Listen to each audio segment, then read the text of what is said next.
la mort. Égarons-nous, mon âme, en ces cryptes funestes, où la douleur, par des crimes, se définit, où chaque dalle, au long du mur, atteste des meurtres d'or à toute éternité, broyés sous du granit. Des pleurs y tombent sur les morts, des pleurs sur des corps morts, et leurs remords y tombent.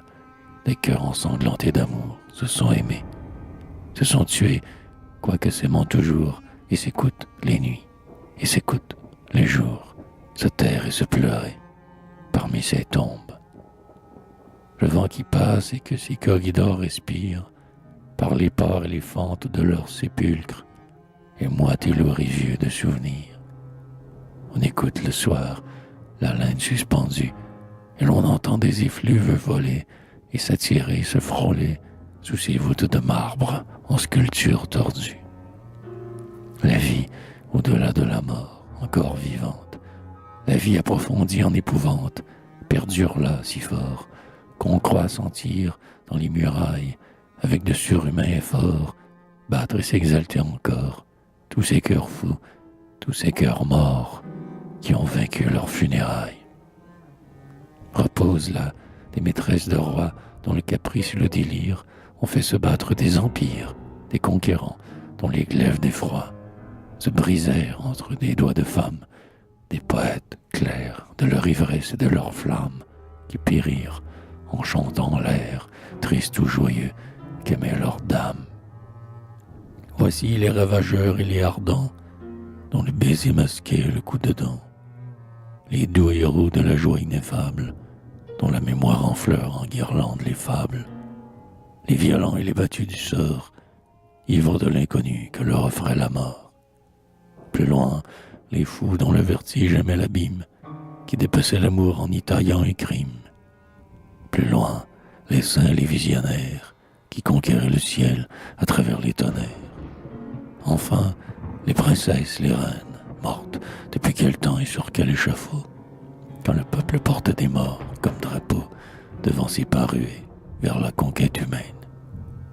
Égarons-nous, mon âme, en ces cryptes de deuil, où, sous chaque tombeau, ou dans chaque linceul, on écoute les morts si terriblement vivre.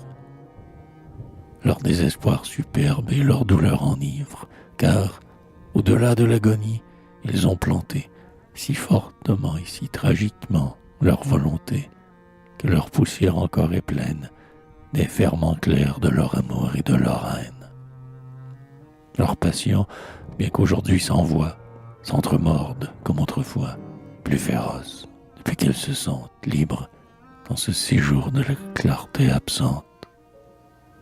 Regards d'orgueil, regards de proie fondent l'un sur l'autre sans qu'on les voie, pour s'abîmer ou s'absorber en des ténèbres. Autour des vieux granites et des pierres célèbres, parfois un remuement de pas guerrier s'entend, et tel héros, debout en son orgueil, attend que, sur le socle orné de combats rouges, soudain l'or et le bronze et la bataille bougent. Tout drame y vit, les yeux hagards, le poing fermé, et traîne à ses côtés le désespoir armé. L'envie et le soupçon au carrefour sa bouche.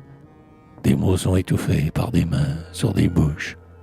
Des bras se nouent et se dénouent, ardents hélas. Dans l'ombre, on croirait voir luire un assassinat. Mille désirs qui se lèvent et qui avortent, d'un large élan vaincu, battent toujours les portes. L'intermittent reflet de vieux flambeaux d'airain passe le long des murs, en gestes surhumains.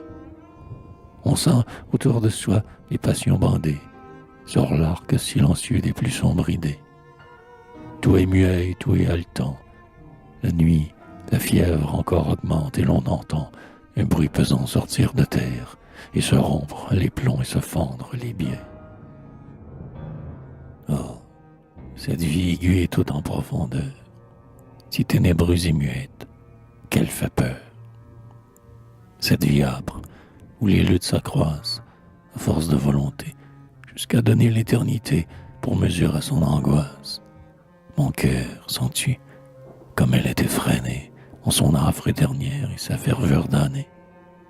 La sens-tu croître et se désespérer dans l'ombre, et se darder quand même, avec ses cris cassés, avec ses ongles d'or brisés, avec ses fous regards martyrisés, là-bas, du fond de l'ombre et des décombres. Soit par pitié, soit parce qu'elle concentre en son ardeur toute l'âme rebelle.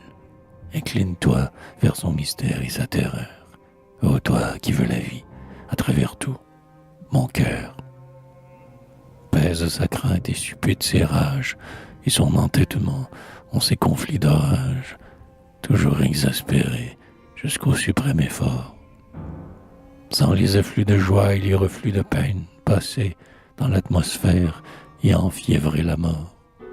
Songe à tous tes amours, songe à toutes tes haines, et plonge-toi, sauvage et outrancier, comme un rouge faisceau de lance, en ce terrible et fourmillant brasier de violence et de silence.